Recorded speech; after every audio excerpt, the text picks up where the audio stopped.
morning. Or good afternoon, actually.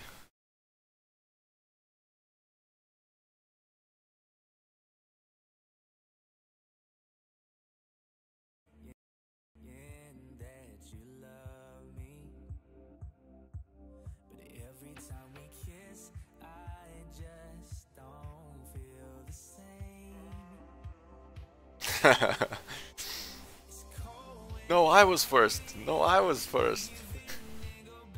From now on, you have to say something so that people know you're the first.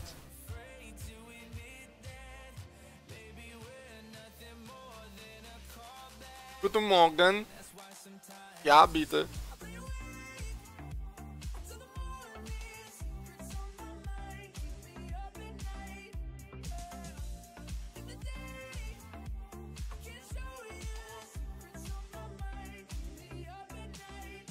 By default, I'm the first one.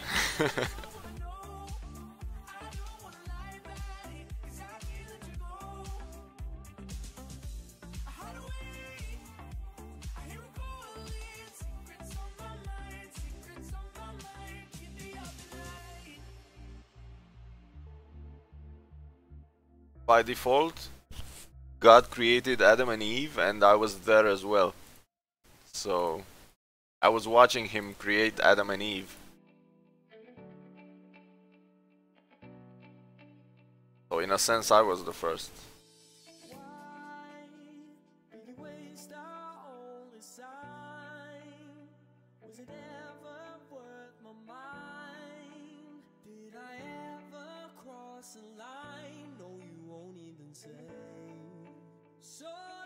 You know that there's actually a phobia that a duck is watching you? So I think God invented that phobia because I was watching him create Adam and Eve. So it makes sense.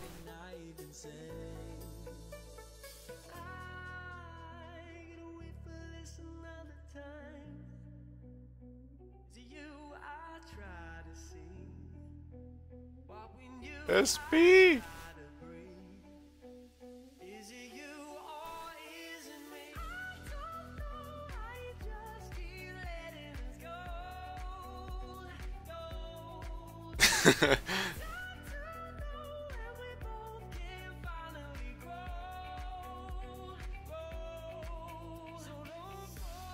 Yeah, I told him to make metal music the default and he said it's too aggressive. So God's a hipster. Sănătate!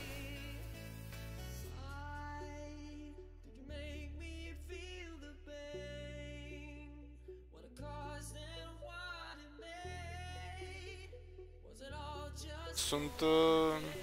cred că scurate, că n-am fost ele. Good morning! Good morning! În engleză? T-am zis. Ți-au zis băiatul. Ți-au zis băiatul. Porchineză. Băiatul fu sâncer. Băiatul fu sâncer.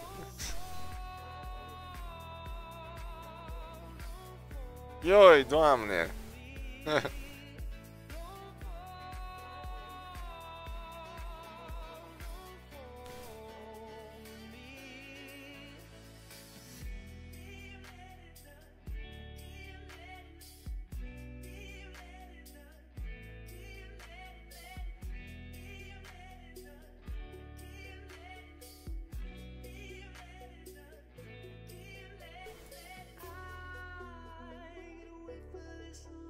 Time.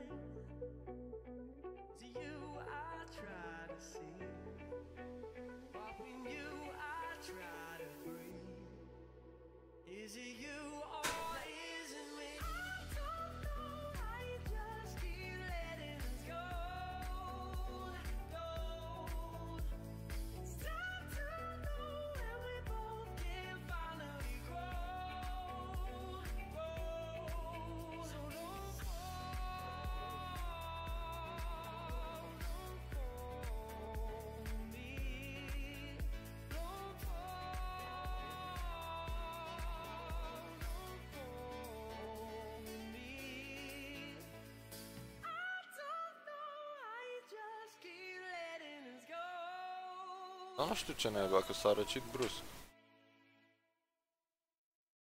16? Cred că 10. Prima aici.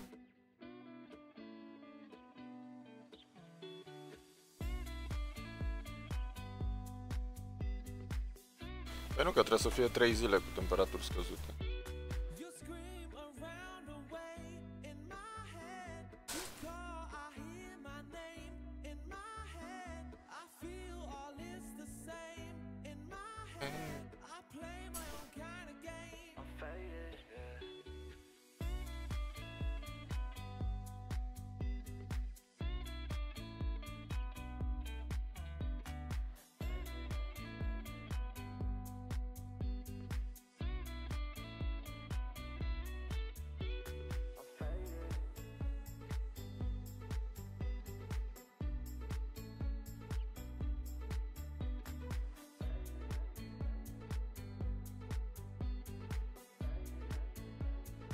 Da, am zis, dar n-am mai apucat.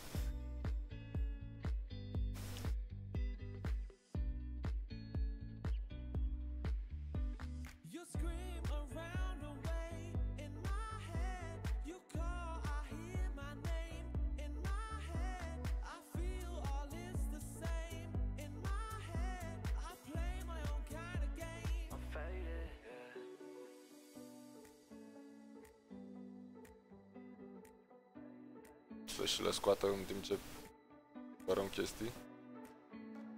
Toată ok.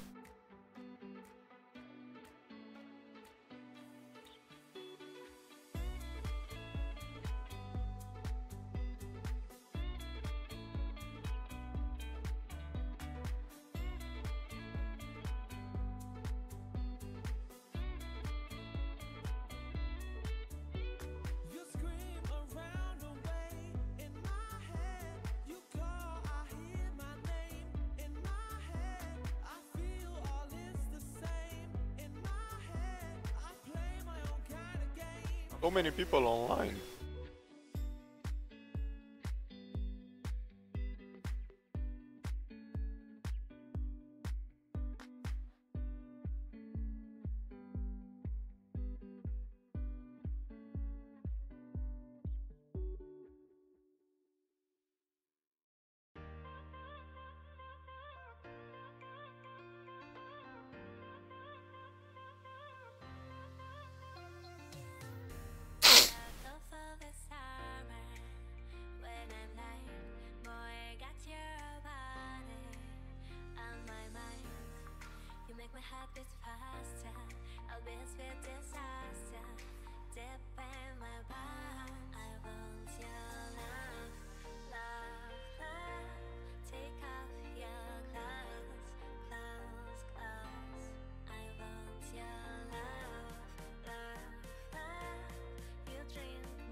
Now I know why people are afraid of me.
5 consecutive misses on a pillar.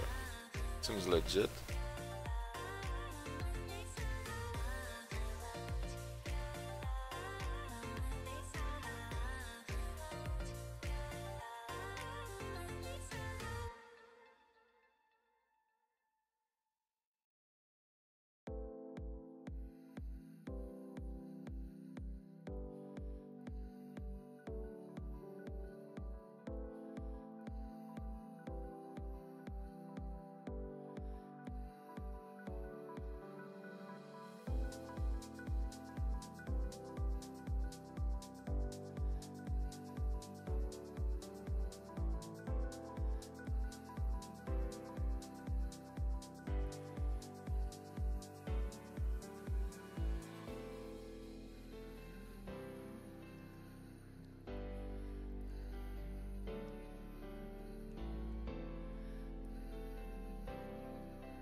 Oh shit, I love this song. Lars Beck Silent Games.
Creep into my mind, but shaking feet unwind.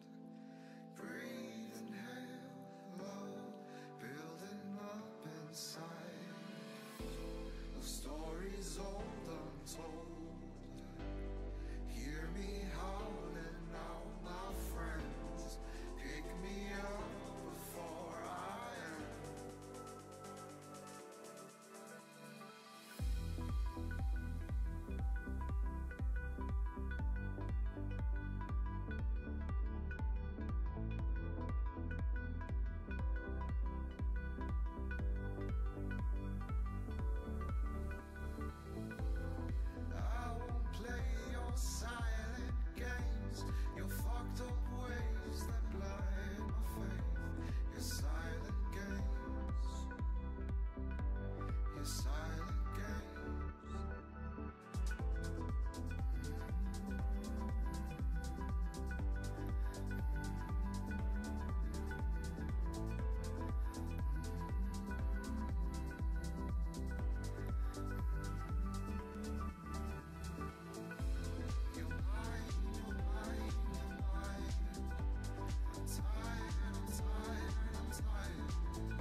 are flying, now they're slowly dying. Now you won't, now you don't stay.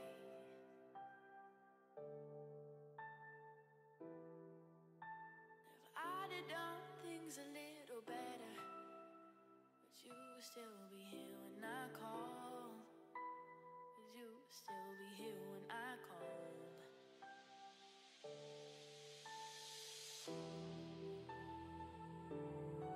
I cried wolf, now you won't save me. I cried wolf, now you won't save me. I cried wolf, now you won't save me. I cried wolf, you won't save me.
Now you're gone, I don't see a way to fall in love again. No, it just disappeared.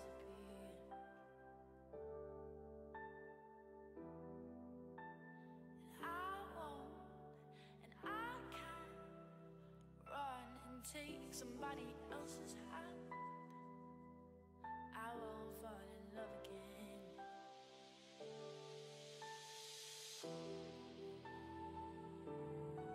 I cried wolf, now you won't save me.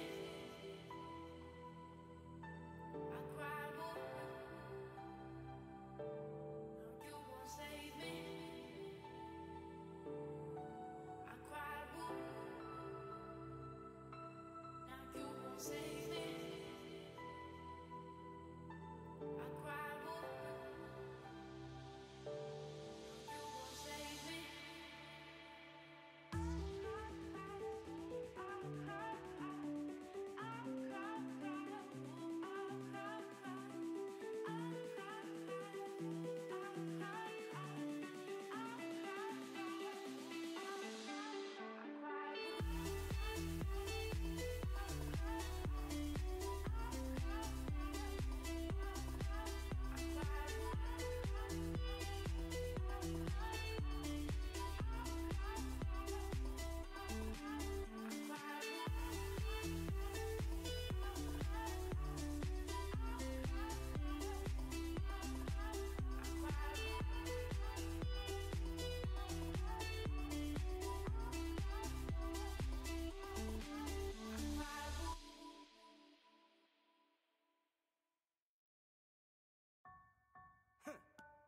Baby girl, are you my love, are you my love?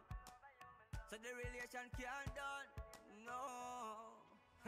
I don't wanna feel weak like I feel right now. I don't wanna feel the whole world crumbling down. But mostly I don't wanna feel you slip away from my fingertips. Cause there is no worse feeling than this, and knowing that it might have been our last kiss. I don't wanna feel lost like I feel right now. Everything that we've built crashing down to the ground. And I've tried so hard to give you all I have.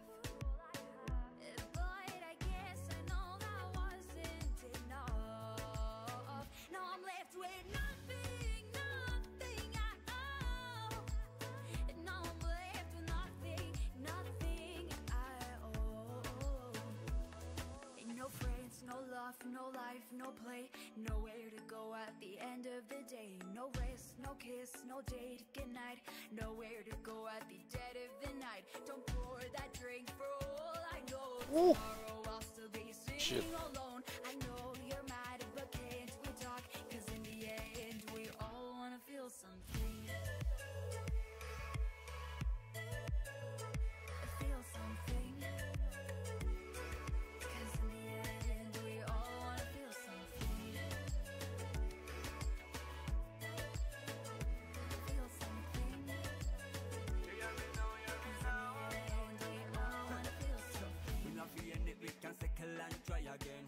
Me know so many times I man fail. Come make we fix this, bring back the love, yes. Come make we fix this, listen what me say. Baby, don't go, I need you in my world, trust me. We can make it work. Come after this turn, circle and really and truly and you. Oh, my beautiful body. All I have.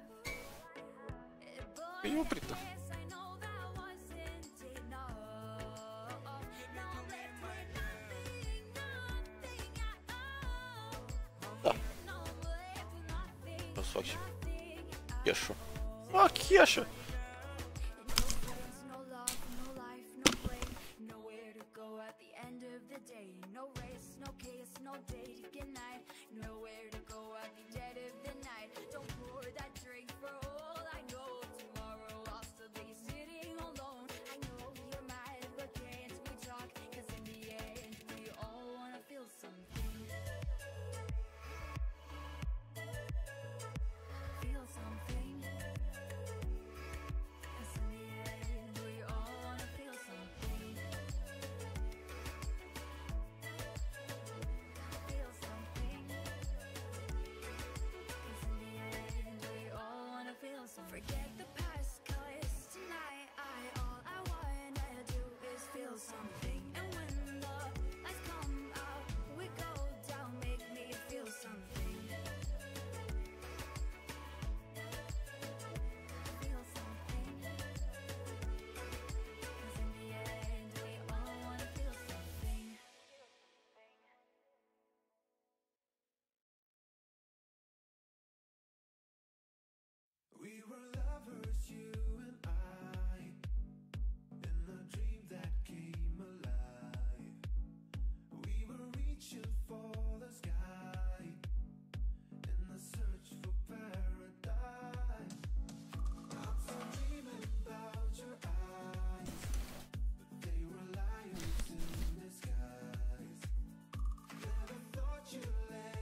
Hey lads.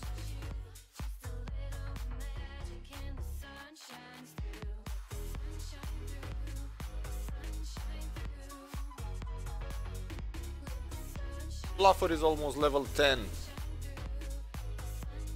Fluffer e aproape 10.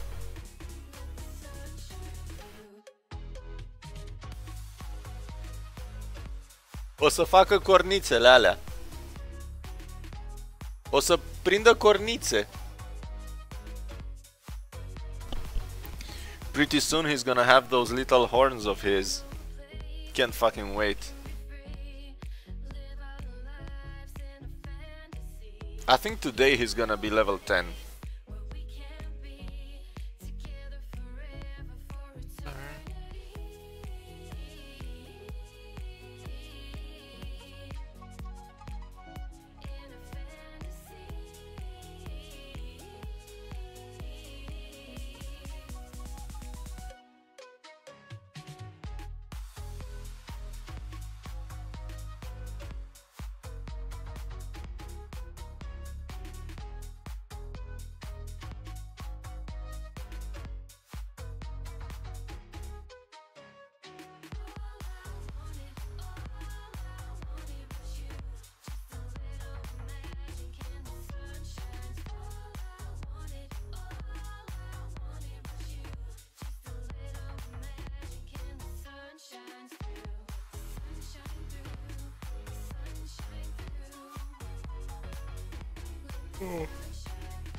Because I'm gonna craft them eventually. On amulets, I'm still getting experience from level 2 amulets. So whenever I craft amulets of pain +4, they come out as +5, so they somehow always end up in my inventory. Because I always craft level 2. And then when I stop getting experience from level 2, which is at 6000, then I will only be doing amulets of pain +6.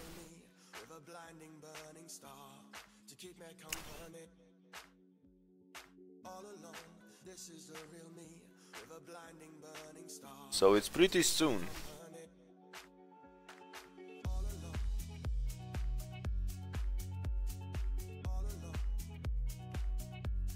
Yeah. But I was thinking of using vampiric amulets and amulets of guard and adept amulets to push crafting to higher levels before actually doing amulets of pain. So I wouldn't want to waste amulets of pain +5 as soon as I can craft +6s. So I think I'm gonna wait until 10,000 and then use up all the amulets just to maximize the chances of getting a +6. So I think I'm gonna save stacks of these and just level up with the other 3 types. So I'm gonna need a lot of amulets +6, vampiric amulets +4. And that's also the reason why I told people to start crafting amulets, because we need 4 or 5 people to craft all these vampiric ones. Da! De ce? Poți să-l opresc.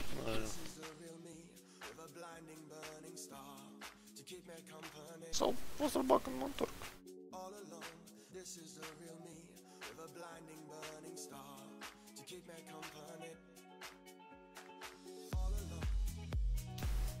And it's the same with rings.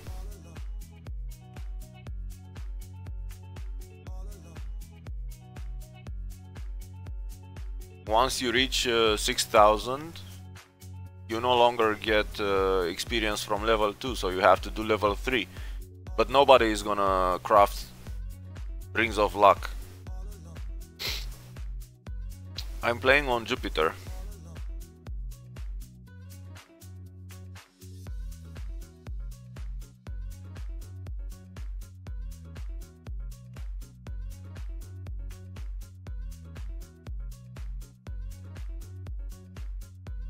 And orbs are close to 7,000.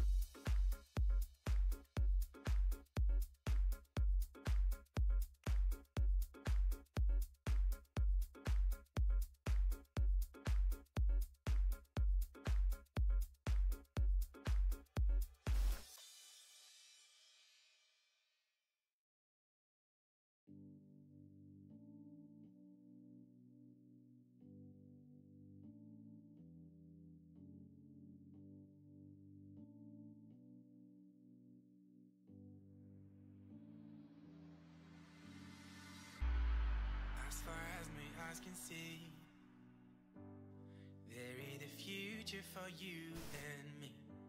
It feels like I'm in a dream. I'm feeling I don't mind. so good with you right here, looking at the ocean. I see the sparkles reflect on your skin. Reminds me of moonlight.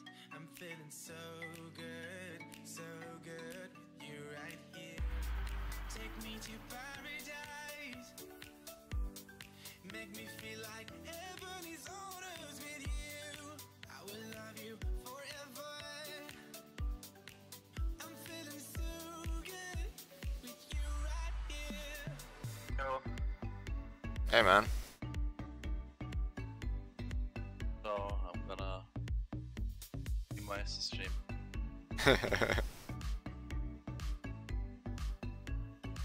For everyone wondering, this is Kasu on our Discord. The little auction house camper, as we like to call him. Or the miserable Port Lux dancer. I can feel the beat, feel the beat. Yeah.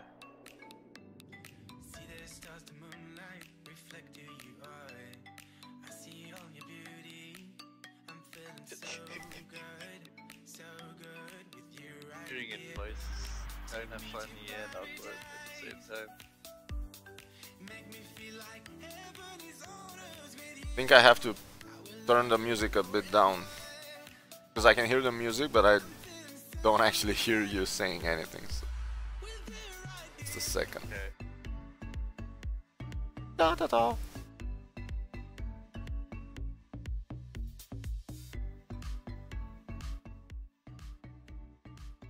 Say something now. Okay. Okay, it's better.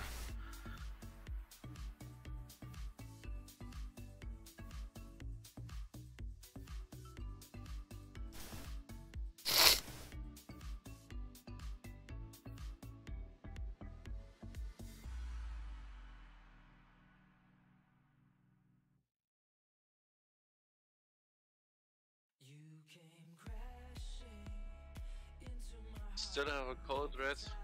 Yep. Been having it for a couple of days now. Fuck it. Sucks, man. Sucks. I guess the weather is changing, so winter is coming. Yeah, of course. Fucked up. Shit as always. I just wish, because now we don't even have proper seasons anymore. Yeah, that's true. So I just wish that we'd go back to the old times when you knew that it fucking starts snowing somewhere in November or December. Nowadays you just get snow during Easter. Like, what the fuck? Yeah. And I remember that last New Year we were all wearing t-shirts. 25 degrees or something. What? Yeah, we actually get snow. Sometimes. Yes.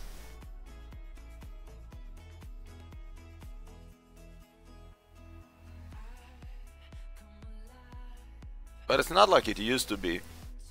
It just snows enough to create a big mud pile, and that's it. Yeah, and then it stops again, yeah.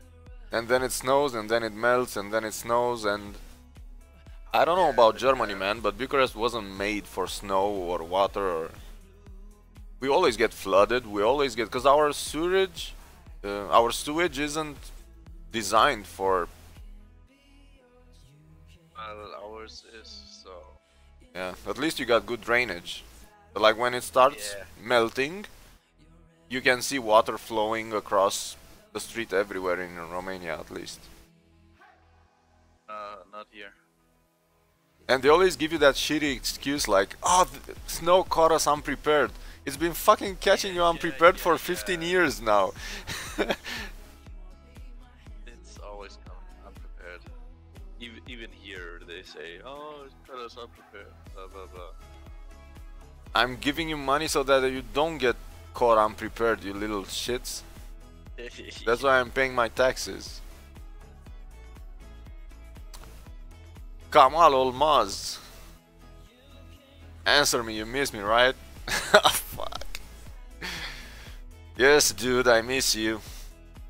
I miss you more than your parents miss you. What's up, man?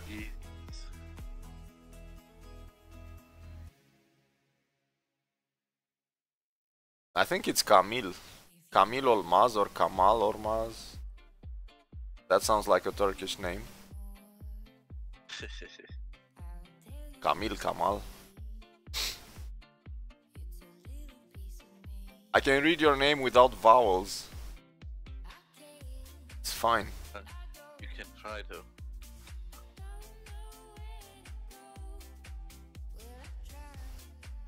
Did I try?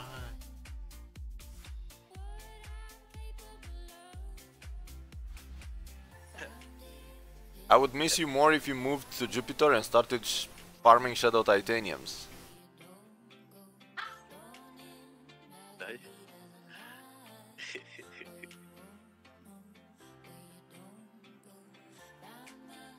Oh, the drops. See. So level 4 Sienna 1 is not that hard. You alone? Yeah. Okay.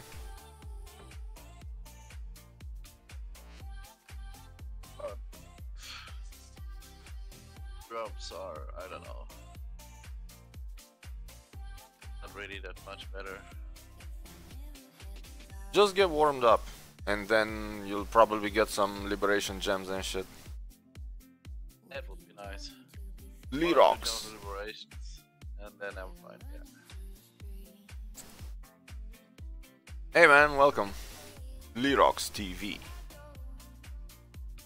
Sounds like someone's a streamer. I know. Can you imagine Ratsa TM, TV, TB, TD, STD and shit? Too many names. Yeah. My nickname structure doesn't allow for any TV at the end.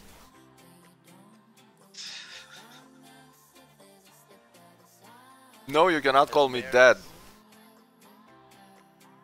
There's time for change. You're gonna freak me out if you call me dad.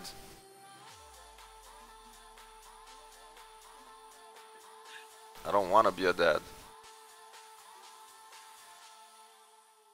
Not.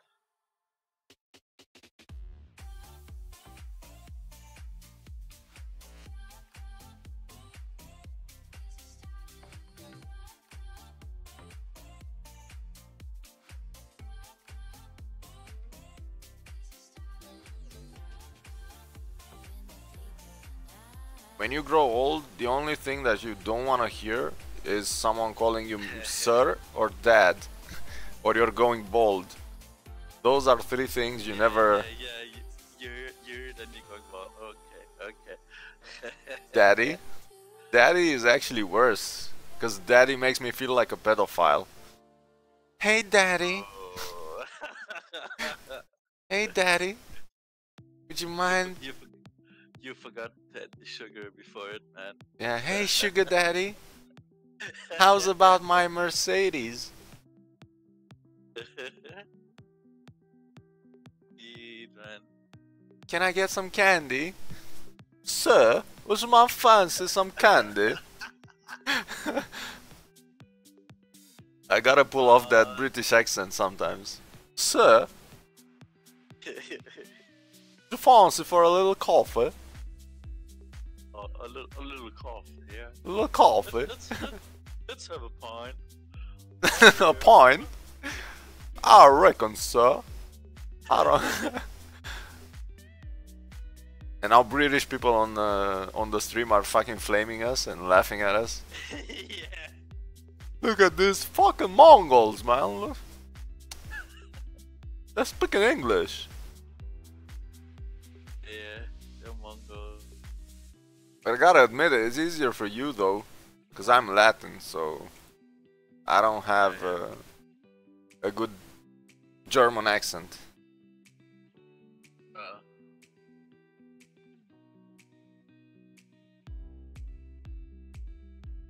Yeah. Back, man.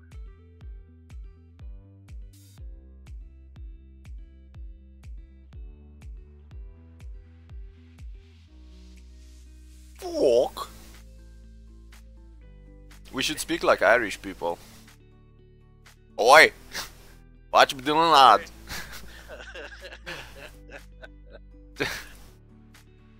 Oh god. Oh god! Oh my god! You actually had, did you see Sneak? No, not Snitch. Snatch? With Brad Pitt? When he's talking gypsy?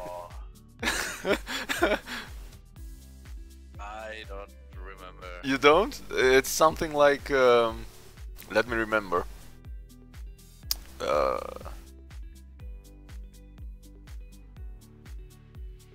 you like them dogs? Do you like them dogs? Oi, do you like them dogs? Yeah, no camera, cause I just woke up. I'm swollen like a little.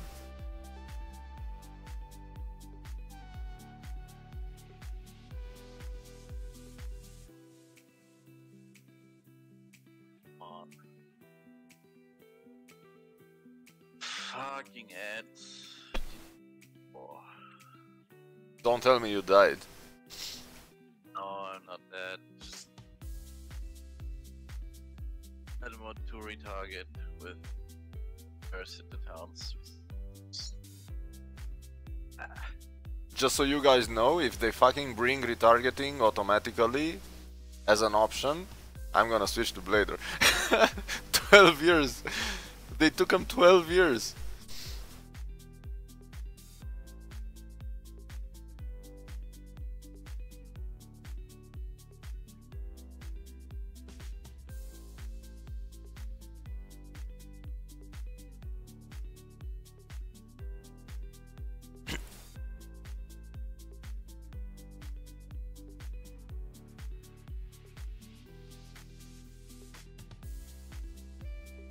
Yeah, it's one of those UI selection bars, and you just choose on how many hits you want to retarget. So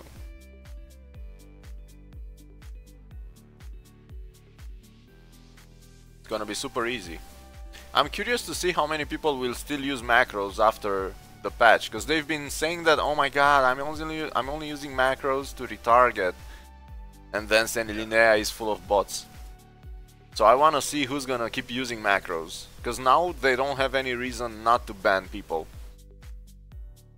Because before, you know, they somehow accepted the fact that many bladers used macros to retarget, but now if you're gonna have it as an option, the only reason why you would keep macroing is to AFK farm items or experience, so that's bannable offense. So I'm curious to see if they're gonna start banning people that still use macros after. Gonna be fun. Fun times.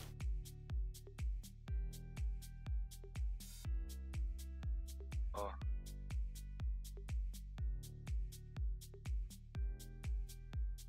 Oh, I found an item for your later that you wanna do. No, I'll find my own stuff. I need to check out prices anyway. What the fuck? Oh my god. Like the worst. Welcome, Yamaha. Yamaha.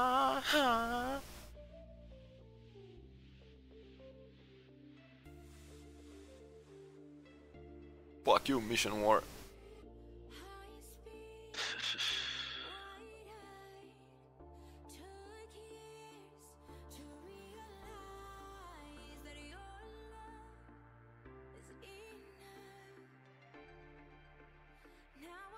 Come on.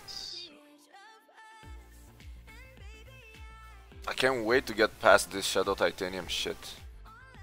Yeah, finally crafting Osmium, right? The what? Finally crafting Osmium, right? Yeah. But at least it's a change of scenery, because in Epaulet of the Dead B2F you can actually drop some good shit. Well, yeah. So at least it's gonna be fun. Never drop anything in there. No. I'm farming for Shadow Titaniums. All the blue things that you see on my drop list, we need them. It's gonna be fun when we start doing EOD too, because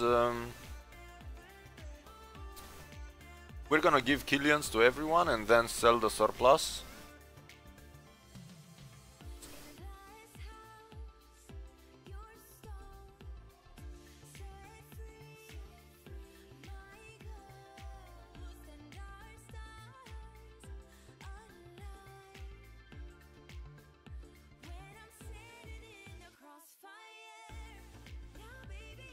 And I was thinking of what Horia said yesterday about not wanting to farm Rina Station.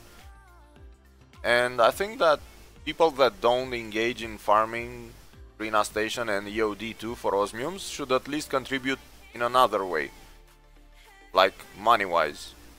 So if you want to do any other dungeon than what we need in order to craft, that's fine. You can donate money.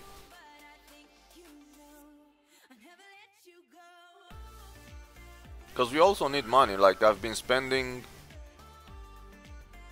a lot of money on this. Dick has been giving me a lot of millions. Yeah, I mean, donate something. Exactly, just doesn't really matter. As long as we need it, it's a good donation. Whether it's a Lethring or Als or Shadow Titaniums from Rina Station or Killian Rings, or I don't know, as long as people in the guild need it, we can make use of it.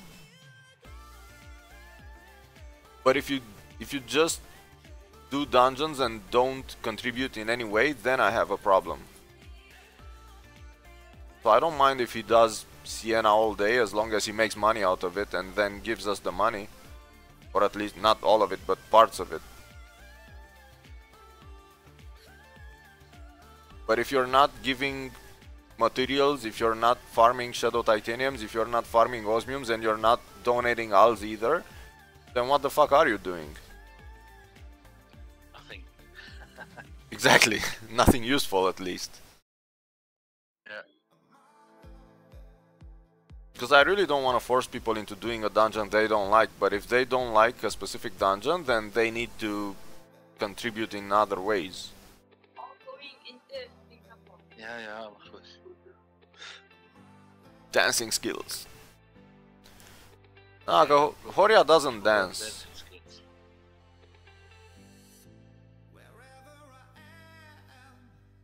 Horia being Choroyu. Chio. Chio chips.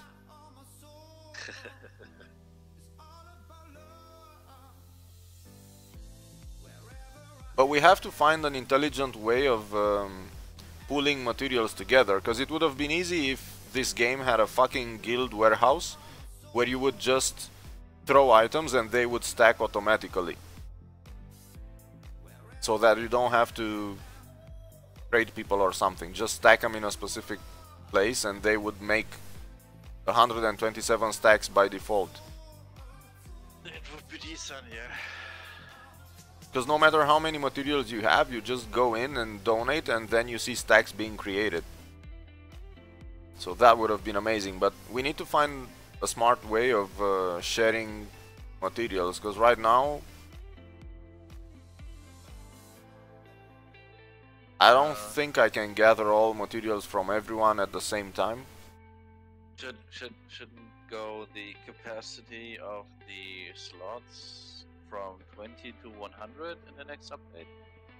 In Guild Warehouse, yeah. Yeah. That's gonna be fucking sweet. So you don't have like 2 or 3 stacks of 20 rings. of Entries, the man. same kind. I'm gonna put fucking entries, like hundreds of entries. But yeah, I mean, eventually, my problem is that if you wait for 127 pieces of a specific material, it's gonna take too long. Because if we get 10 from each person in the guild, we probably get 3 or 4 stacks. So we can farm 3 or 4 stacks a day, but I'm only getting them once a week when you end up having a stack of your own. And then I wake up with 50 stacks of a specific thing. And Which is pretty cool, but it is, but it slows me down, because yeah, usually when I have too much of something, I have none of other things. the other thing. Yeah. So it's kind of fucked up. But at least Same as everywhere. if we manage to pool resources like once every 2 or 3 times per week, I think that would be faster. No, he's not Uncle Puse, he's Kasu. Uncle Kasu. Different kind of Puse. Puse. How do you even say Puse? Like in French. Puse. Uncle Puse. French. Well, I had like 6 years French, but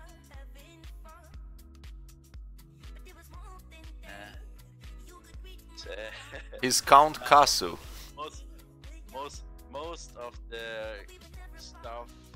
Well, the French teacher said like, well, the good stuff is female and the crappy stuff is male. So most of the stuff you say is just blah.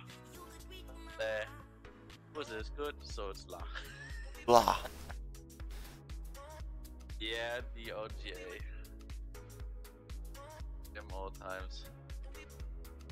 Gangsta advisor in the house. Gangsta advisor, nice. That's pretty good.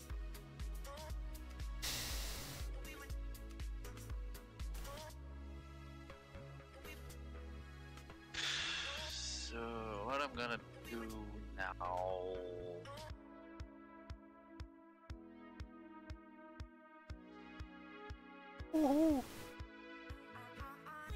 Ooh, see ya.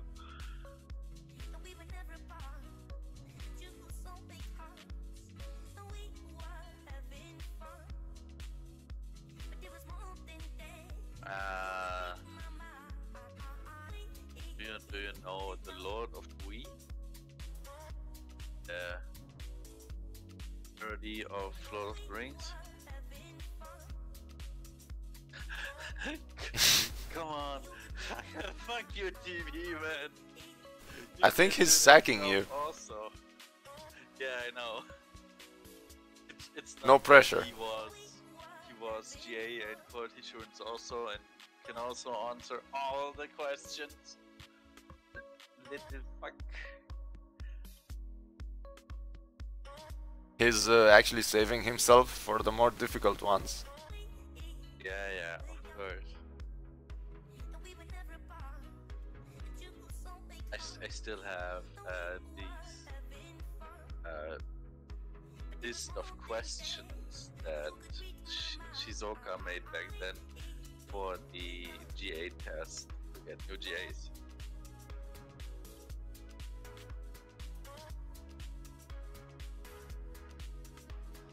No, running out of SP. I shouldn't extend anymore. SP is running out.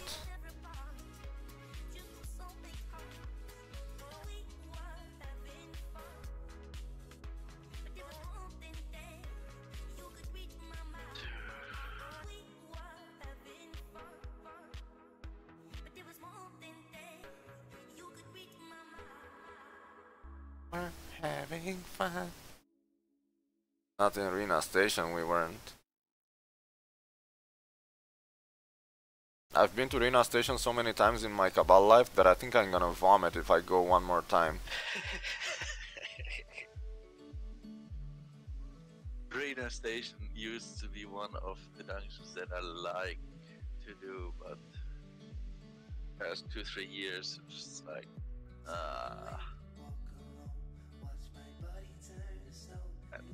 crappy, boring.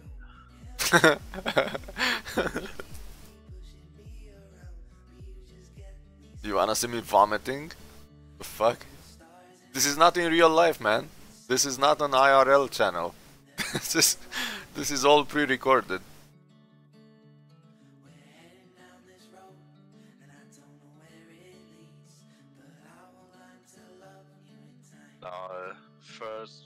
First RW3 from Rena Station. Yeah, it used to drop at one of those chests. Yeah, but The corner years one. Years ago, man.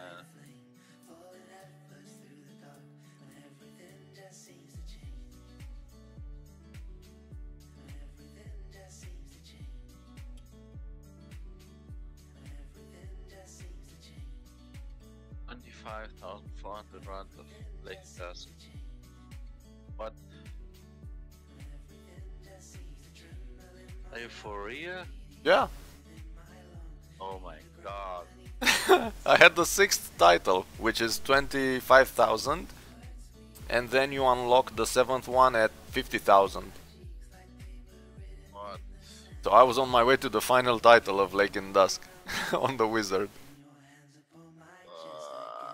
And Rena Station, we always had to fail it because we were farming buffaloes, so I don't have any proof of having 25,000 Rena Stations. Oh. Because we used to fail it with drop sets. So all we did, this is what we did. Took us 2 minutes to reach the cows, and then 28 minutes of just raping cows, and that's it.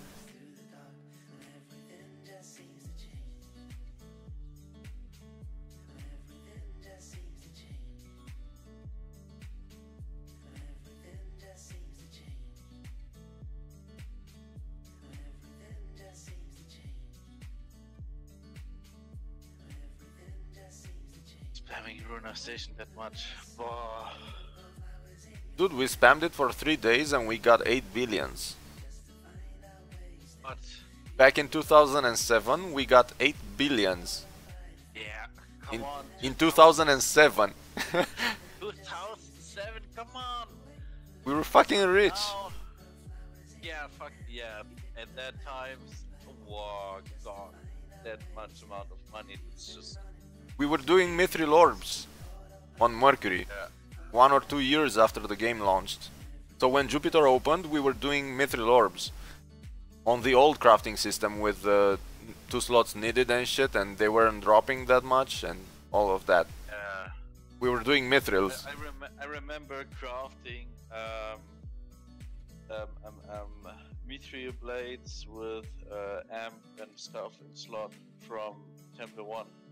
I said 8 billions, not 2 billions. 8. Farmed in 3 days only. You sold all the amp Shadow Tit stuff, right? We sold all the Shadow Titaniums, we sold all those discs, because we only used dark ones. So we sold all the Thunder, we sold all the upgrade cores high, which were 20 millions back then. That is crazy. Yeah. Them good old times, man. I was a wizard with 4,300 two slot drop, and Vlad had 4,600 two slot drop. And we did Rena Station for 68 hours non-stop. Almost 3 days. We started on Friday morning and we stopped around Sunday evening or so. We were fucking zombies. Ah, phone, second.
Oops, sorry.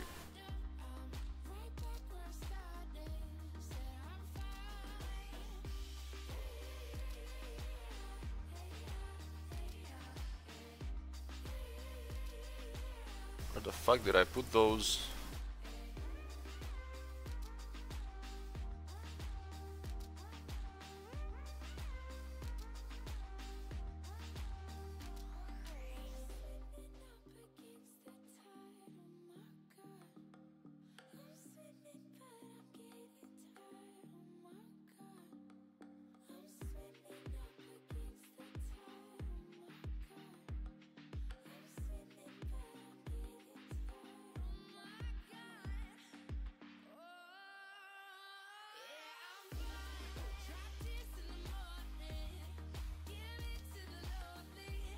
I'm out of fucking money. Fucking Money, bitches! money, bitches. Fucking hate it. Just a second.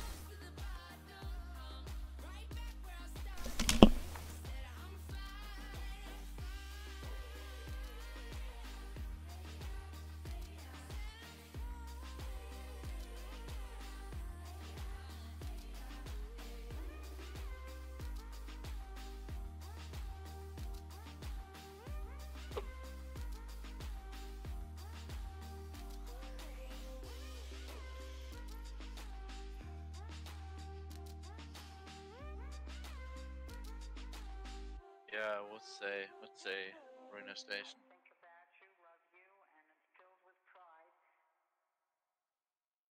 Cause where else would you drop Aqua?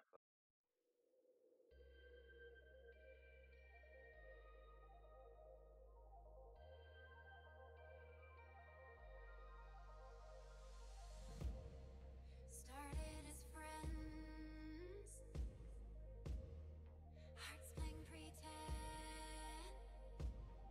Your voice has always been my favorite sound, a light in the dark when I couldn't be found. You're my Not quite sure, but Forgotten Ruin drops Aqua too. Do you feel it, feel it? I can feel it, and I need to see this. Do you feel it, feel it? Do you feel it, feel it? I can feel it, Yeah.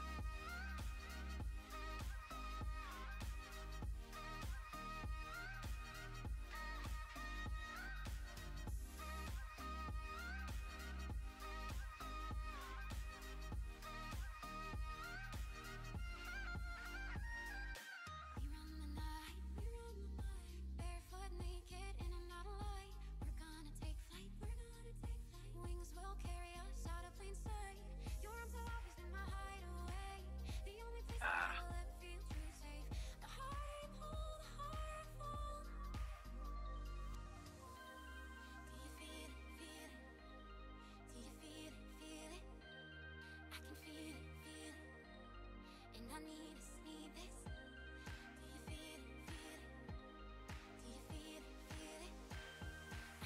This is ridiculous.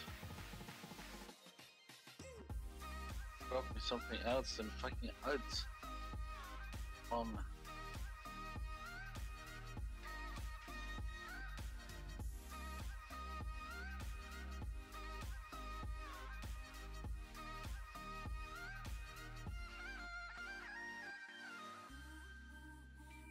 Awesome. Wow.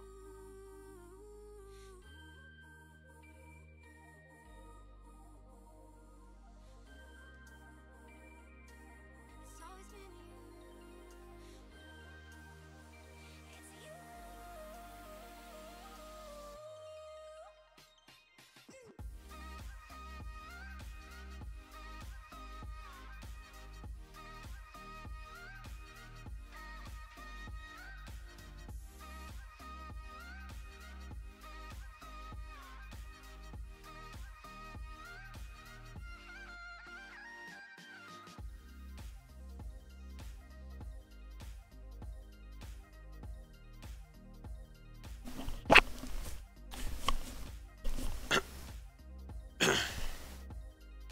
The best place to farm? Aqua Quartz. Yeah. Ruiner Station and Forgotten, I think. I would say Rena Station more. It feels like you get more aqua somehow. I mean, they're both good places. The problem with Forgotten Ruin is that it drops Mostly Alts. osmiums and lapis. Lapis, not Aqua.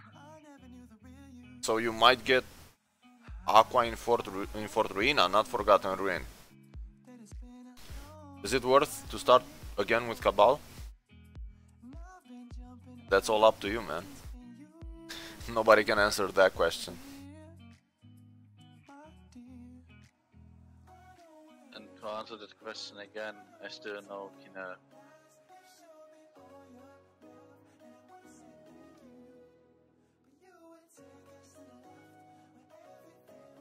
I mean, there's definitely things to do, but it all depends on what your plans are with the game. Well, I guess Lerox was playing on the German servers. You did? So I don't know. Depends on when he stopped to play. Never really saw how European guys play the game, because the German servers were like completely new, and everything was there was not that much stuff that you can get. Oh. So people were running around with pretty cheap stuff, and it was hard to finish FT2 and stuff, because they didn't really have any good stuff. Playing Cabal has always been entertaining, but it depends on how you play it. And it depends on who you play it with. And some guys came from the European version and became admins for the For Gameforge? Gameforge and the wiki, Cabal wiki. Oh, okay. They abused it totally. Added stuff for themselves, helped out other people, run through high-level dungeons, and drops away, and all that stuff. So, not really professional, and they kinda screwed the economy on servers.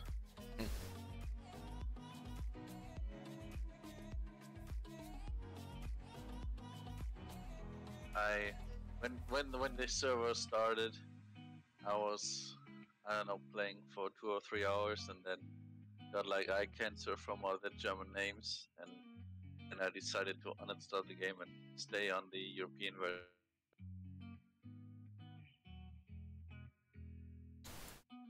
let's be honest, all games are paid to play nowadays. Because games are no longer games. Games are now products. And people live off of products. They used to make games out of passion before, but they had real jobs. So they made games as a hobby. But now you actually have a full fucking economy based on games. So in a way it makes sense to have them pay to win or pay to play, because people sustain families with games nowadays. The only problem is how imbalanced do you make it for people that cannot afford to buy stuff in game. And some game designers are better at balancing things for paying and non-paying players, while other people just focus on the paying players and don't give a shit about non-paying ones. But it's all about a cultural thing, and it's a choice. As with everything in life, it's a choice.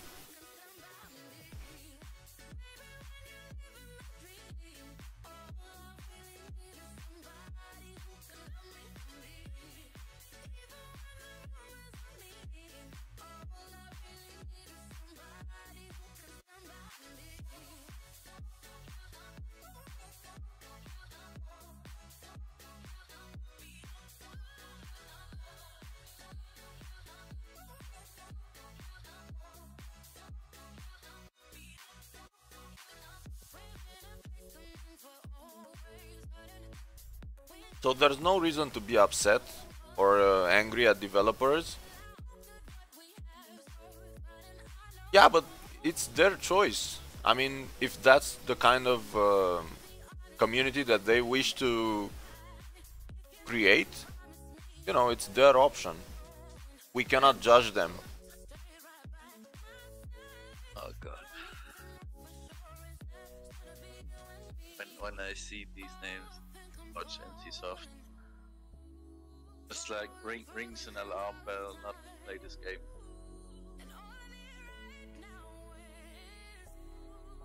Try to put yourself in their shoes. Instead of being the one paying for games, you would be the one benefiting from people paying for your game. Wouldn't you want as many people as possible to be paying? Because it makes sense in the end. You don't like it now because you're at the shit end of the stick.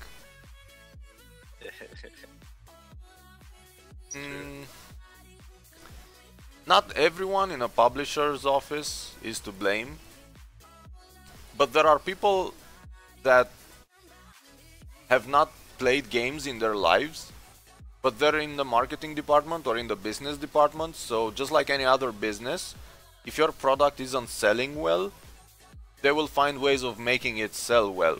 So,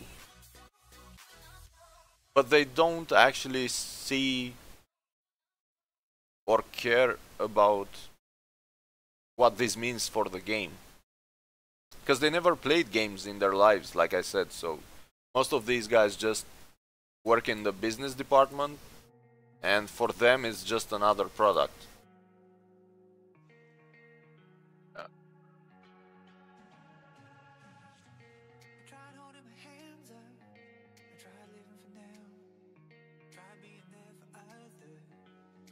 Because if you look at a developer, so let's assume developers and game designers make a game. The game hits the market and it's not successful.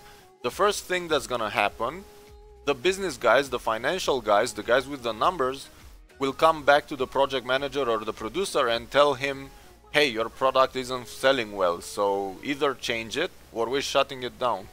And then the producer goes to the game designer and he says, shit dude, we're not selling, so let's make it more appealing so people can actually buy stuff in our game.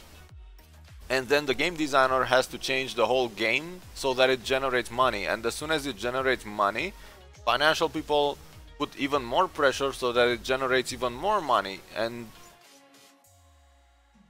at the end of the day, if you want to survive in this economy or in this branch of business, you have to make a lot of money with your games. And not all games make a lot of money by default.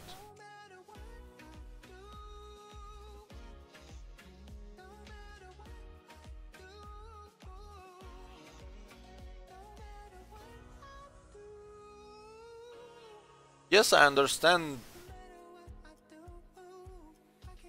I understand those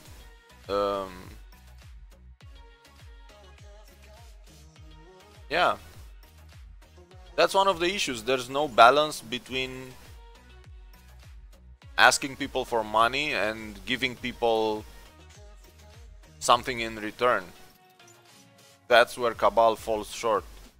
Because I wouldn't have issues paying a lot in this game if, like you said, was a bit more well supported.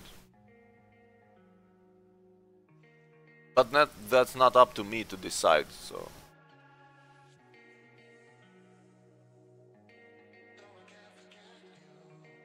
There's a saying in Romanian that it's not the one that's asking who's an idiot, but the one that's actually paying. That's the idiot. So if anyone is to blame, it's us Europeans for accepting that bullshit.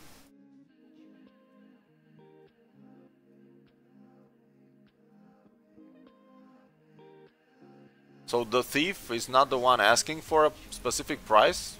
The thief is the one Still pays. that pays. Because nobody forces you to pay. You can just boycott the whole thing and fucking leave it. And the moment you leave it, because that's how companies work, you know, they just hope that people won't group up against them. But as soon as the community rallies up against the developer has no other choice but to do what the community says, or at least mend some things. But as long as there's people paying, for instance in Cabal, if we all stopped paying today,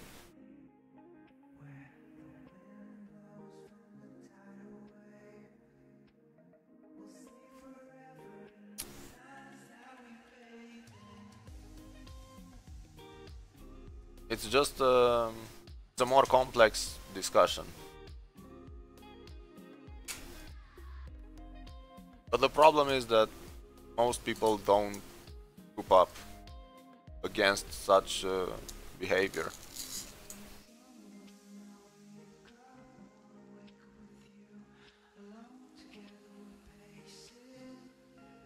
It's easy to say it, but it's more difficult to actually do it.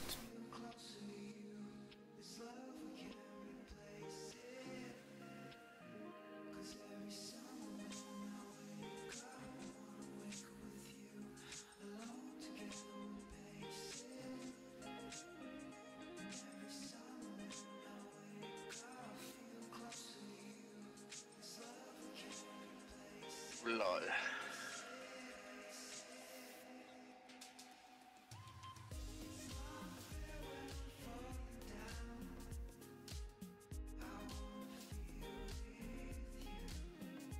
Blade and Soul is published by who?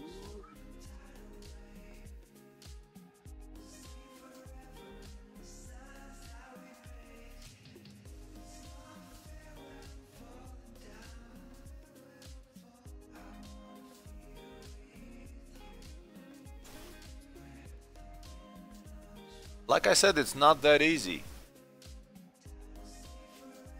Companies are more complicated than just accepting that there's an issue with no, it's not even that. But for instance, when you're making a game, you're already thinking about the next one. That's how companies work.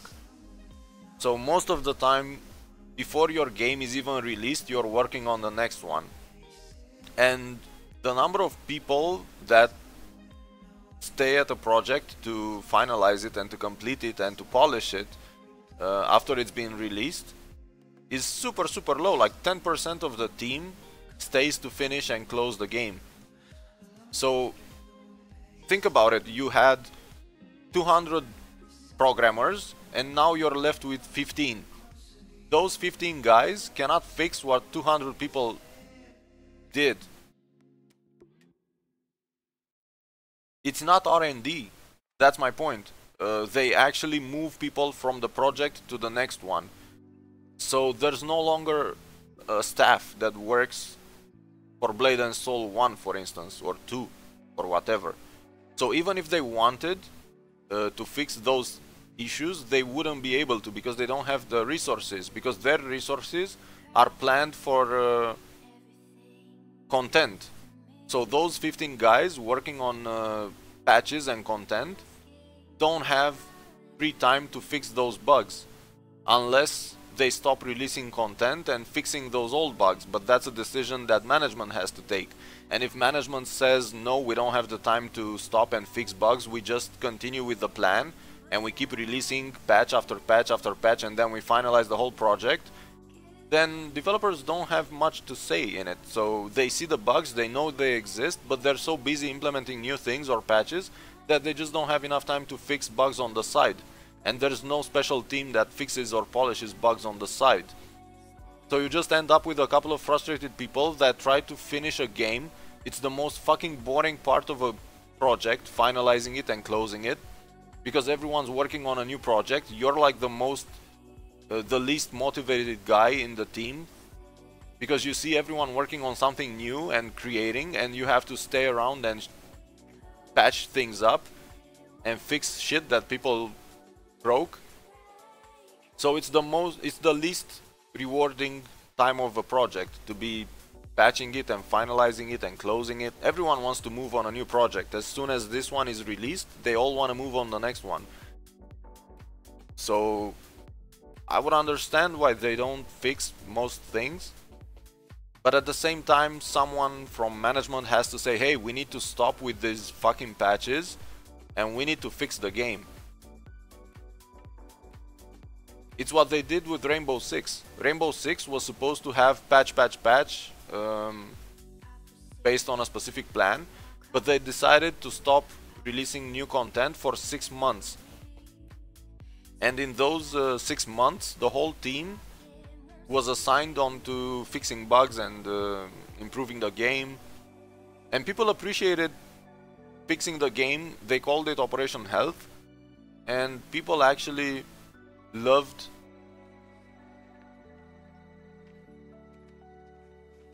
but imagine, I know they did. It's not that they don't care about people, it's because they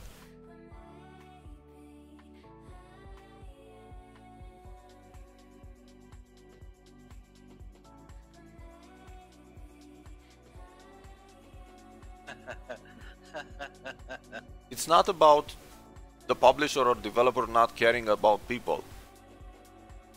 It's about having a solid plan which allows you to do everything, and most of the time the plan just doesn't allow you to do everything that you wish to do. Because as a developer, you come up with a plan to fix the game and make it great again, and then financial guys come and say, you got half the time and you got twice the things to do.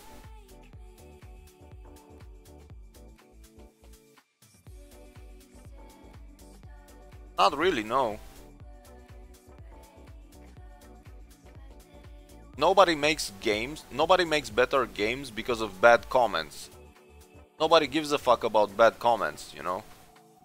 Everyone is trying to do the best possible game in the given time frame and resources. And the more resources you get, nobody gives a fuck, trust me. Nobody gives a fuck bad comments. Because if you focus on bad comments, you're not gonna do a good job. So everyone just focuses on a perfect game and tries their best to deliver. That's all. And if it fails, it fails. If it succeeds, it succeeds. But nobody's gonna look at bad comments and hire more people just because a game had poor comments. Seriously, that's not how project management works. What's the reason behind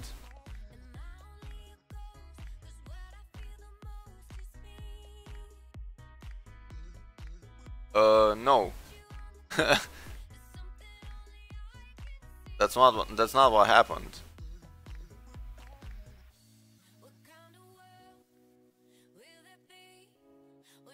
That's what you guys see, but that's not what happened.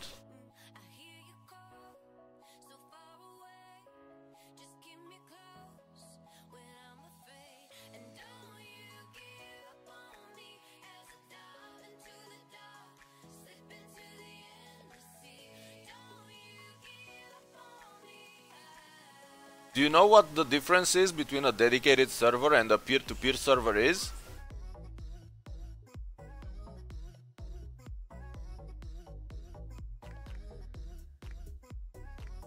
Nope.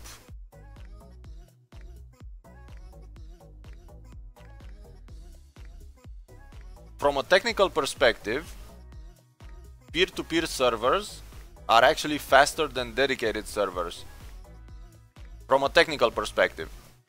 The problem is, peer-to-peer is so difficult to implement properly that most developers go for dedicated servers, because it's just easier to connect client to server instead of client to client to client to client. But look at the internet. The internet is peer-to-peer.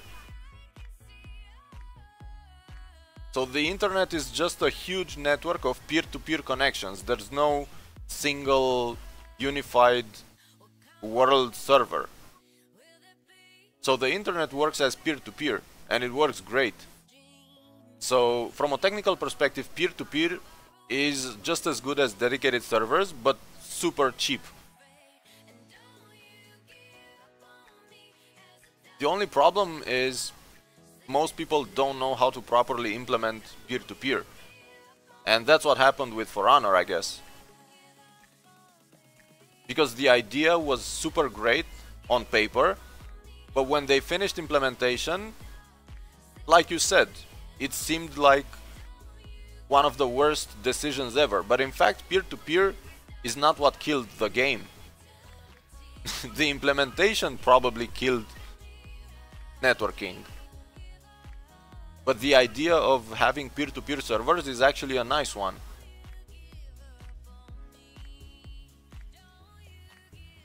Unfortunately, we just don't have the bandwidth and we don't have the infrastructure on a worldwide level to sustain peer-to-peer.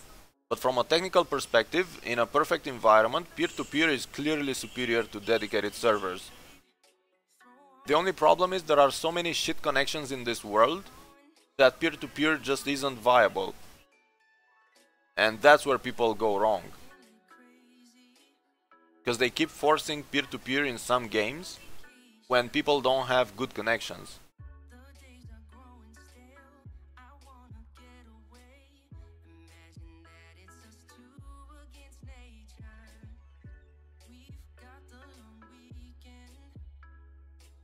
Servers like Blade and Soul. Blade and Soul's European servers are shit, especially Telia ones.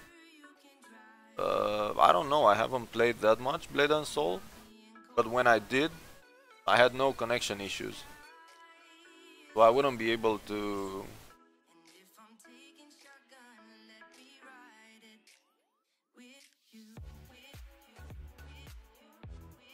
I guess you have to define shit.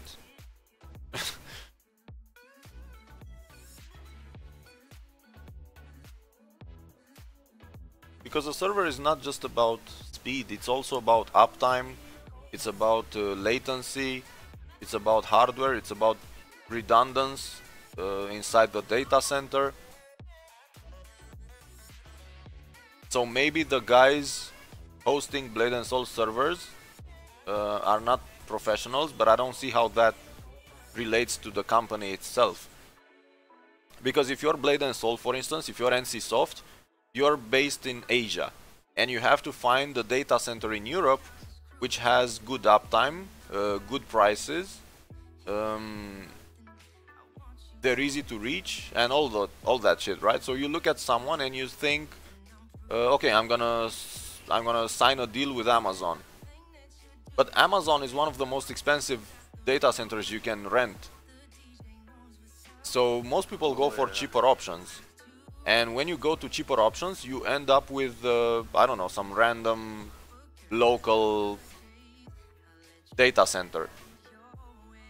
And those guys don't have the experience that Amazon has. So obviously their servers are gonna be cheaper. On paper they look great, but when you actually run that many connections through their data centers, their hardware starts failing. So you realize you've been working with a couple of amateurs. And that's when you start looking for better services, better people, better companies to host your servers. But that's a financial decision. I mean, developers and publishers don't usually decide who they go for. You know, business people come and say, hey, it's profitable now, we can switch to a higher quality service. A whole year has passed, we're now making money, let's move to Amazon. And that's when it improves. But until then, you're forced to play on these shitty data centers.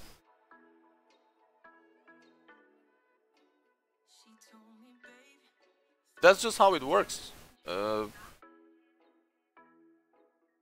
It's called an MVP. So first of all, when a game is made, you release a minimum viable product. You don't release the full product, you release a minimum viable product. And that MVP will allow you to start making money. Because that's what it comes down to, making money. So first of all, you get something that's good enough to be released. And good enough is very subjective. But you get something that's good enough to be released, and then you release it, and you know it's bugged, so you kind of accept. No, the MVP is the base game. So your MVP is probably the base game which can sell. And after you sell more and more things from your game, you keep improving it. But it's nowadays there's a trend of having games as a service. So you no longer release a game and then forget about it. You release a game and then keep it alive for 3 or 4 years, or even more in the case of MMOs. So you keep having these patches 1 year after the game has been released. And that's called game as a service. Because normally, if you remember old days, you just bought a CD and then you got some patches every now and then. And that was it. The game that they made was the game that you had on the disc, and it was the game that you would have had to play until the very end of its existence. But now you actually get, because of internet availability and download speeds and shit, you have game as a service. So you just release an MVP which is good enough, and then you work on improving the game after its release. So because if you have to make a product, think of it this way. You're making your own game, right? So this is your first game. And you borrow 10 millions of euros from a bank. And 10 millions of euros are actually enough for you to run for 3 years. And after those 3 years, you have to start making money. But the game that you're making needs 7 years to be flawless. So what do? Do you run 4 more years without paying your staff, without paying rent, without paying for electricity, without paying your taxes at the bank? Or do you release after 3 years and then generate money, and then you use that money to improve the game for the remaining 4 years of its existence? It's a tough choice.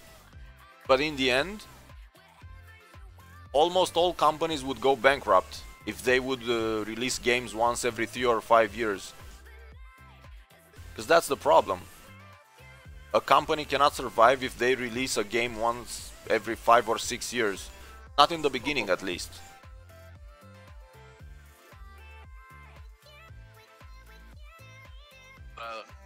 maybe they could, but then they would have the need to vacuum every penny out of their games. There's no way that a smaller company, and not even big companies take such a risk. Maybe Blizzard is the only one that's risking so much by having one game release every 5 to 6 years, but they have the capital to actually do this shit. You know, smaller publishers don't. So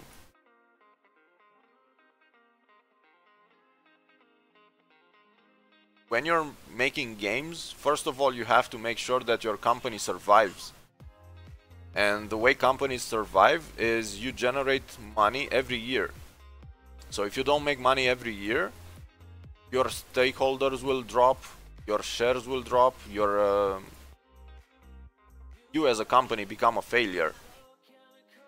So first you become profitable, and then you make more and more and more money, and when you have enough money to sustain a project without releasing it, maybe that's when you give people the quality that they expect. But the problem is people expect way too much quality from a game nowadays, and that kind of quality takes 5 to 7 years, like I said, maybe even more. But a company cannot survive on loans for 8 years until the game is flawless, because they have to give the money back, they have to pay taxes, they have to pay salaries, they have to pay a lot of shit. And so you just release a minimum viable product and then improve the game, and you hope that the community is there to support you. That's all you can do.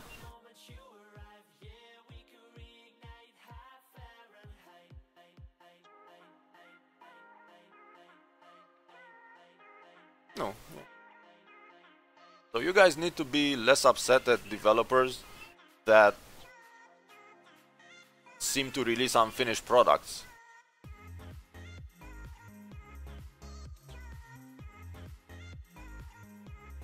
Yes, you need to find the thin line between unfinished product and Exactly. bugs and that shit.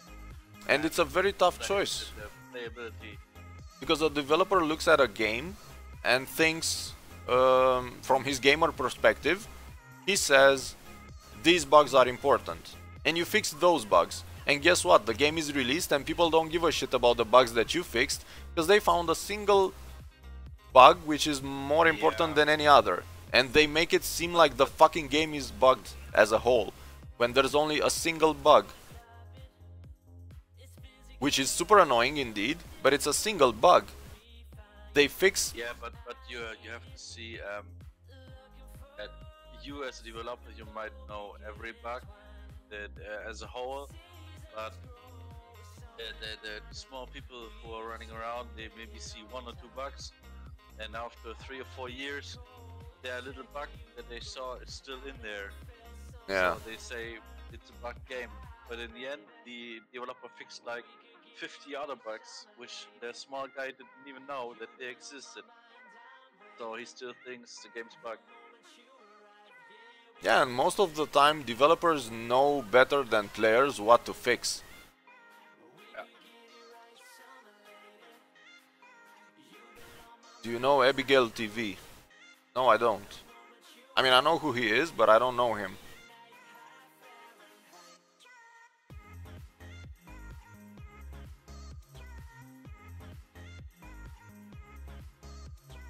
So yeah, most of the time it's just bad communication between developers and players. Because if someone would explain, exactly, they prioritize based on other values. No. Nobody fixes cheap one first. You fix the critical ones. Bugs are not sorted by financial impact. Bugs are sorted by critical and priorities and severities. So if a bug is critical, like if it has a huge severity and a high probability of occurring, that's probably the one that you fix. Nope. they fix based on priorities.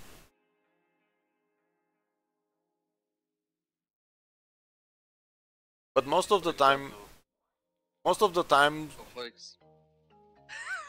go on. you talk. Okay. For example, in Cabal we had a bug. When you private messaged someone or wrote in a normal chat, the ASCII code for a space sign. Most of the people had a DC or a game crash because of some weird stuff in the Windows updates and so on. And that bug was really fast sorted out and fixed. And other bugs are not, so. But it was quite funny to play a little bit of GM, and when you see some bots just stood there, entered that small text, and bam, what was gone.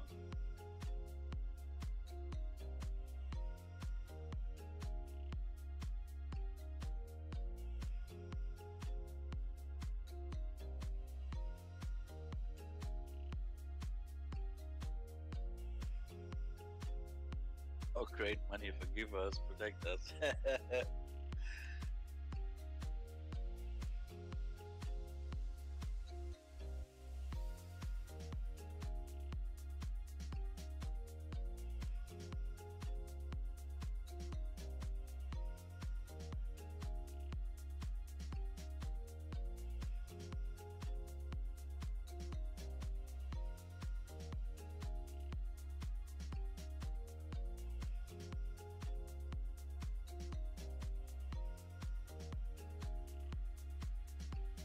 That's why you cannot see the effect of my skills. Read that forum guide and it explains what happens. I think it's the 5th time that I'm linking this guide to you, so maybe this time you actually read it. Because every time you visit my stream you keep asking me the same thing, so please read that guide. It's gonna explain what's happening.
GG items, GG.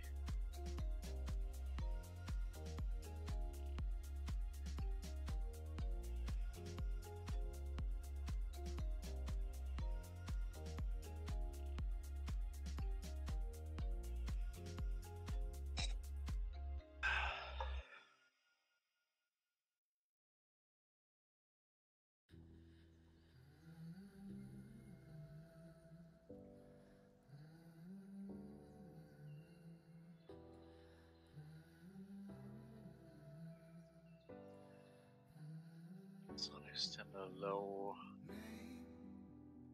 Calling out your name, piercing hearts Oh, 30% success rate.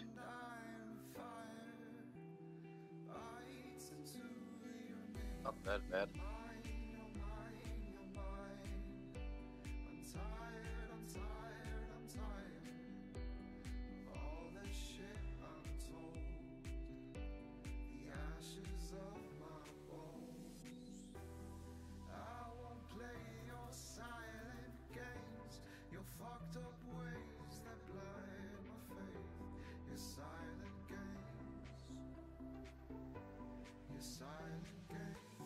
Ratsa?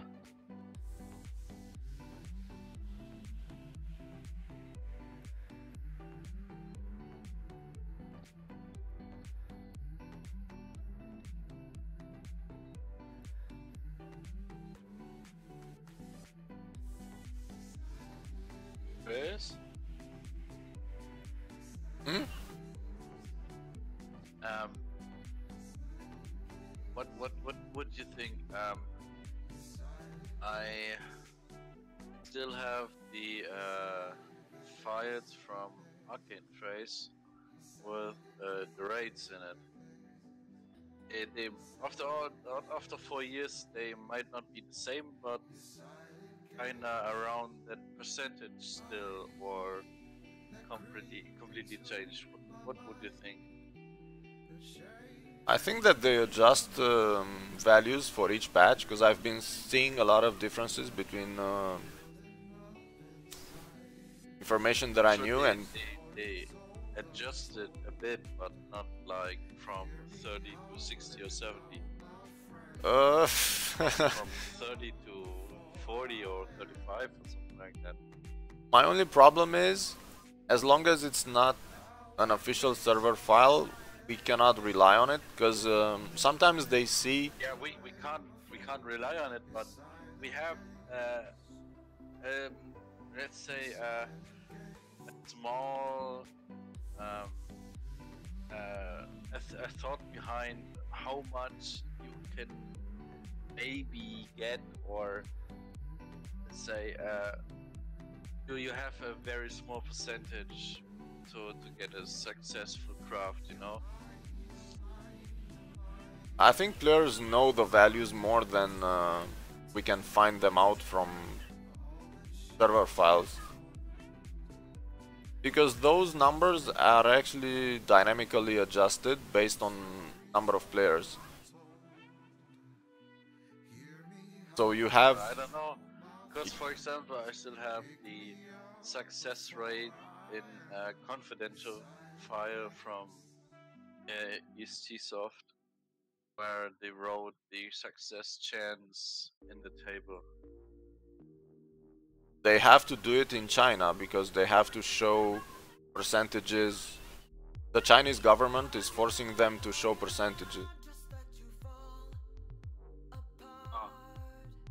So normally what you see is a baseline that companies then multiply based on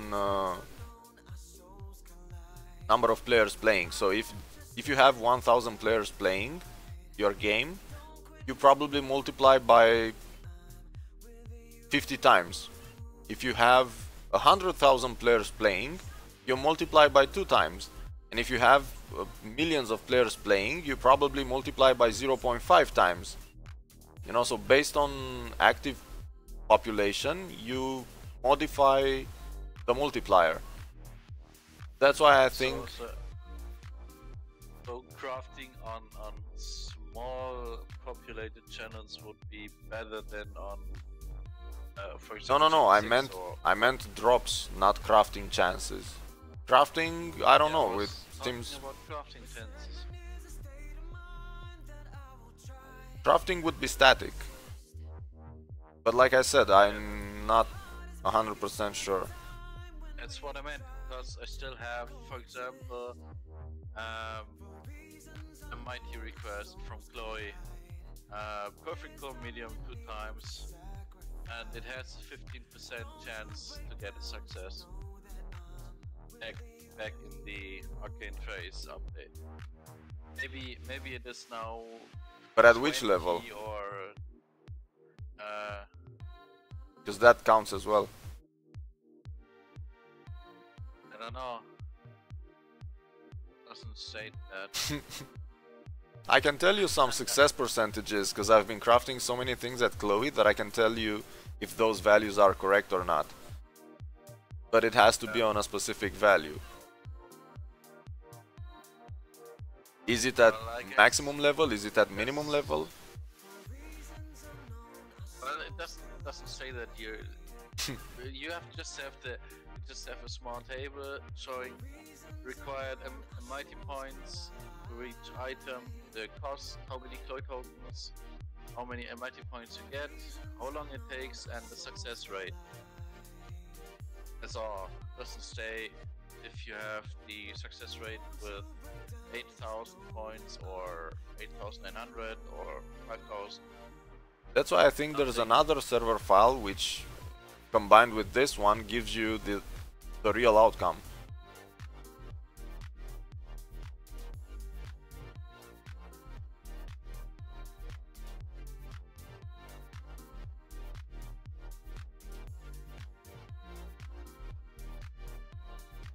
So most likely they made some files public, but then you have pointers which take you to the real values, and you don't know those pointers. It's not a public file.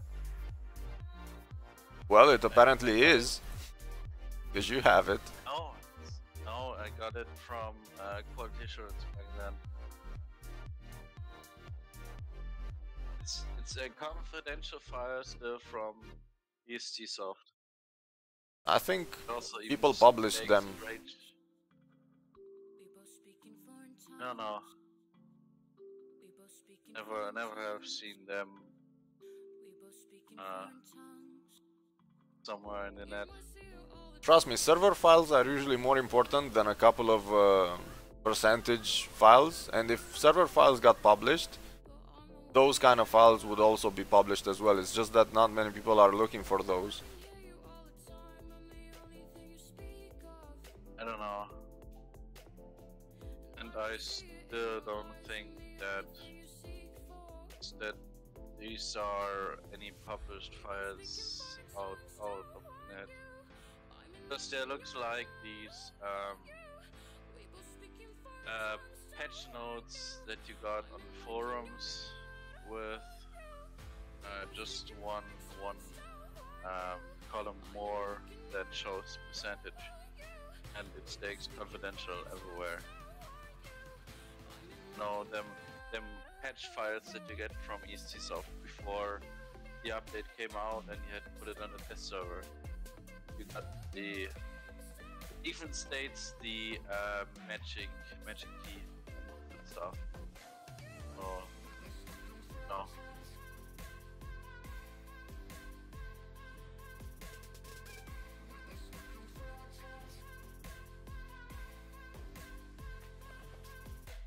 Never saw them somewhere in the net.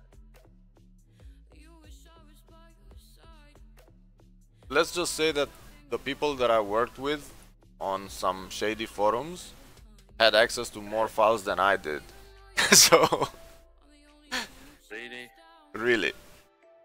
So I wouldn't be surprised if people knew about the things that you say, but nobody ever bothered to make them public. But some of the guys that I was talking to on some of these private server forums actually knew more things than developers themselves. So it's safe to assume that any information that we have, other people have more of it. Yeah, that's for sure. Kaval Online Bug Report version 383. Jesus, that's old.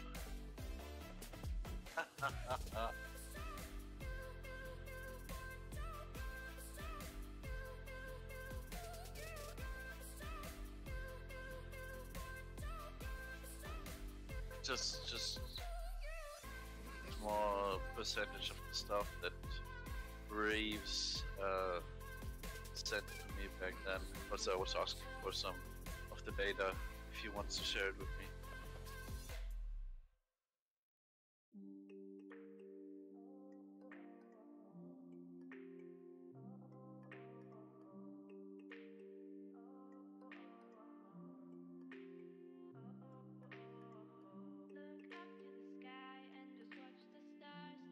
Or whatever.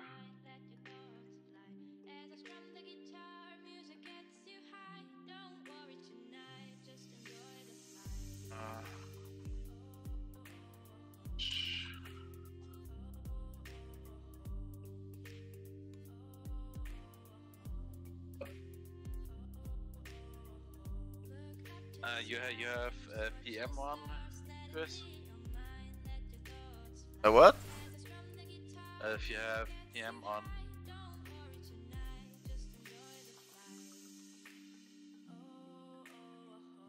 You're gonna have to repeat. Let me shut down the music. What was that? if you have PM on in the Oh, game. whispers. No. Oh, I do. Da, s-a terminat. Pentru?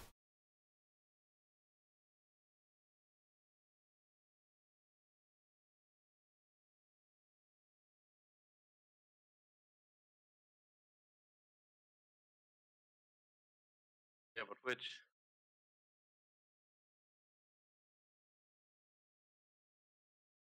Oh, come on.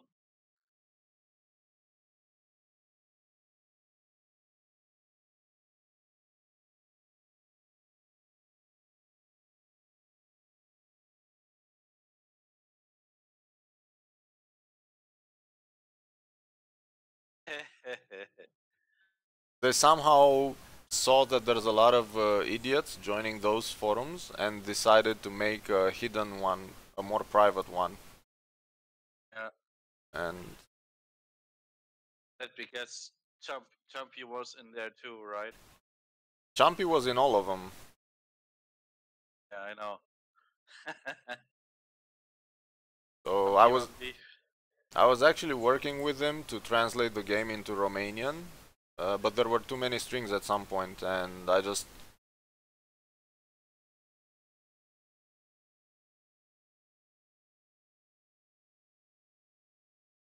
eventually I just left the whole project and I said, you know what, I don't have time for this shit.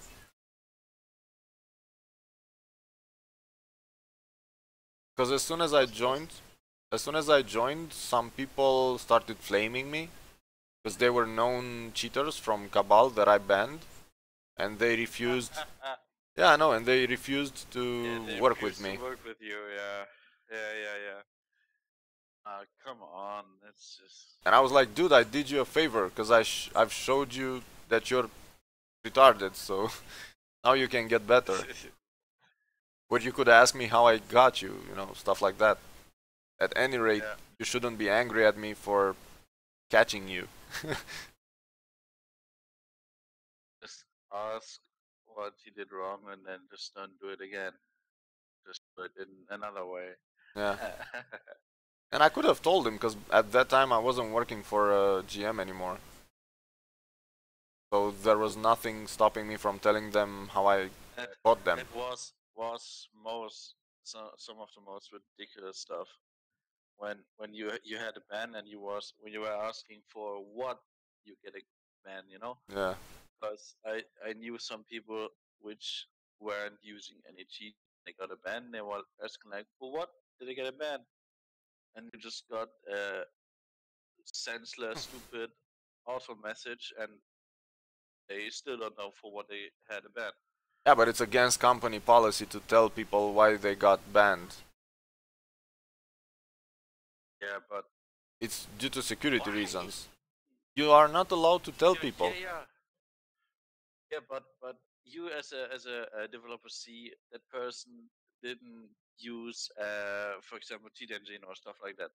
Why can't you tell them you did this and that wrong, so you're out? Because then Get it? you don't know what that person did.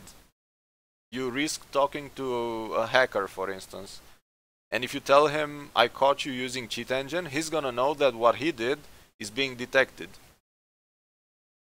So Yeah, I know. you never tell cheaters how they Yeah. cheated and how they got caught. Because that means that you can detect what they're doing. So you kind of give away your own detection scheme.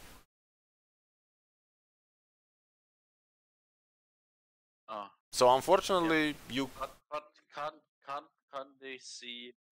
Uh, but I know that for example, the how was it called? Game Guard. The Game Guard put flags on the accounts when they did something wrong, and on the flag you could read, for example, it was showing Tim that the speed buff stuff thingy with cheat engine was still working. So GameGuard flagged me with that. And Tim just logged in and wrote to the flag that I showed him something and that it's okay, and nothing happened. So I don't know. The program still uh, should insert some input. For example, it detected some other program, but not which allowed you to cheat, but something else. I don't know. I don't know how to describe it. Then don't. Cause I knew so many people that had a ban, and I was asking like, for what? They didn't use cheat engine. For what did they get a ban? And they still don't know it till now. So And they will never know because that's how it works. No company is ever gonna tell you this is how I caught if you. you don't know for yourself, that's the reason. I mean, you did nothing wrong. You come online the next day and you have a ban, and you ask for what, and you don't get an answer. It's just ridiculous. Why I would mean, why for would it be sure. ridiculous? Because you want to know what you did wrong for getting a ban. That's the thing. Maybe you have a program running in the background using it. For example, I know a guy who was working for Volkswagen, and he was using security programs or had security programs on his PC, and he got a ban. And Developers don't have to tell you how they caught you, man. What they have to do is look at the fucking software that was running in your background, because they can do that, and then test the game with that software, and then find the fine print for that software, and then disable it in their protection scheme, and then unban you. That's what has to happen. They don't have to tell you what happened. They have to look into it, and if it was indeed some additional software that wasn't a cheat, then they have to silently unban you. But they should never give you a reason. They just apologize, they give you compensation for some shit, and then they unban you. And that's it. But if people don't look at why you got banned, that's it. that's crappy. It is crappy, but they have to do it. And if they don't want to do it, there's nothing you can do, and they will never let you know. So all that you can hope for is that someone is looking into that particular situation and fixing it and then Yeah. unbanning you. Hope That's all you Hope. can do. hope to look into that. You know, GM.com back then. Hope for looking into that stuff, and come on, never happened. At least not that I know of. That's the problem. So the problem is not that they don't tell you why they banned you. The problem is that developers don't look into your issue so that they fix it and unban you, and nobody else gets caught using the same shit.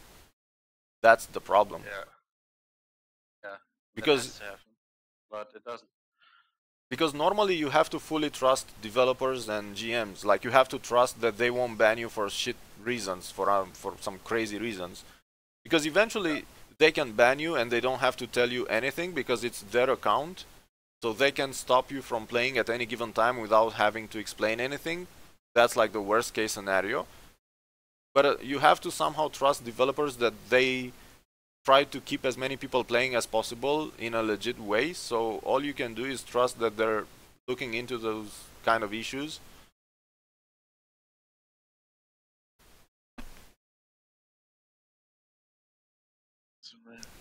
The problem is people in Cabal didn't trust GMs because we saw how unprofessional they were, and people didn't quite believe that GMs were working in our best interest. Developers, not GMs. So most likely people felt like they got banned for no reason and that the developers don't care. And probably to some extent that was the case. Because if they did care, they would actually find a couple of things. But we go back to what I said earlier with resources and planning and shit. So Back to police.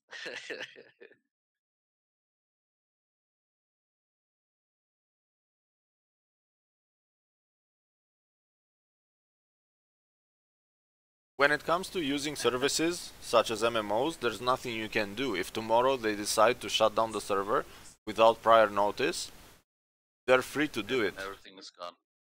Yeah. And then we're all banned for no reason. Yeah. So I would understand. But at least you know. But at least you know why, because the server's offline. How does that make it better? The end result is the same. Yeah, it maybe it's the same end result, but you know you can't play the game because it's down, it's offline. And now you won't know play you it can't anymore. play the game because they banned you. Why do you need to know more? No. Yeah, but the issue there is the game is still running. People still play it. Yeah, but So you are you're unable the to only play one it. Who can't play it? Yeah, you can't play it, but everyone else can play it. But if the server's down, no one else can play it, so you're not alone. So why do you That's care the about issue. what other people are doing? You are unable to I play, don't that's it. care- I don't care about that. Seriously, I don't care about that. But if you in the situation getting banned and all your friends are playing that game, but you can't play it, it's bullshit, and you don't It know is. why you can't play it. It is. So you start again. So but when the server is offline, everyone else can play it. Also not. Also, you're happy. You're happy when nobody can play, but it's fucked up when only Yeah, you 'cause can play. You can. Shut up, man. If your friends can't play that game, they're gonna play something else with you, so you're not alone. Well, nobody has anything personal to anyone when it comes to. There are just mistakes which sometimes get corrected and sometimes don't, and that's it. You have to Yeah. live with it. Yeah, but that's. You have to trust No. that developer's intelligence. That's it. Yeah, you have to trust on developers. Yeah, of course. And you've seen in the past, it's not that high. Well, who am I to judge?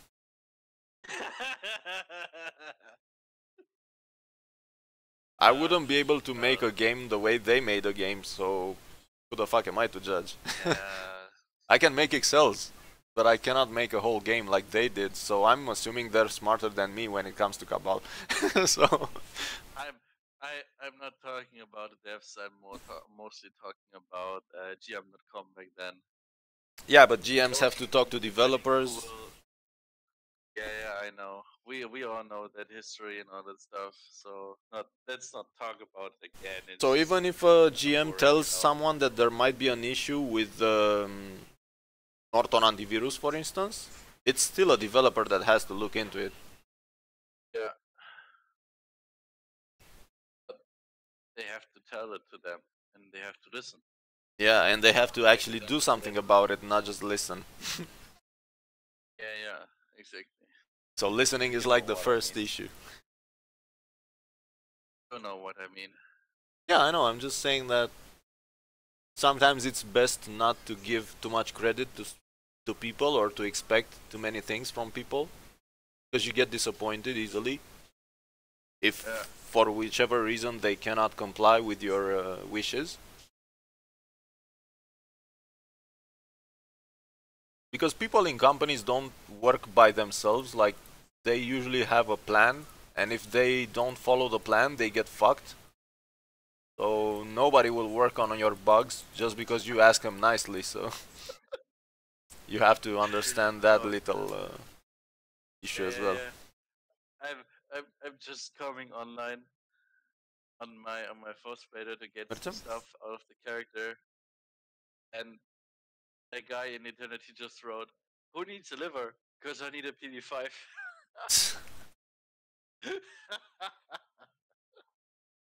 What the fuck, man? I'm gonna go out for a bit for some shopping and probably be back a bit later.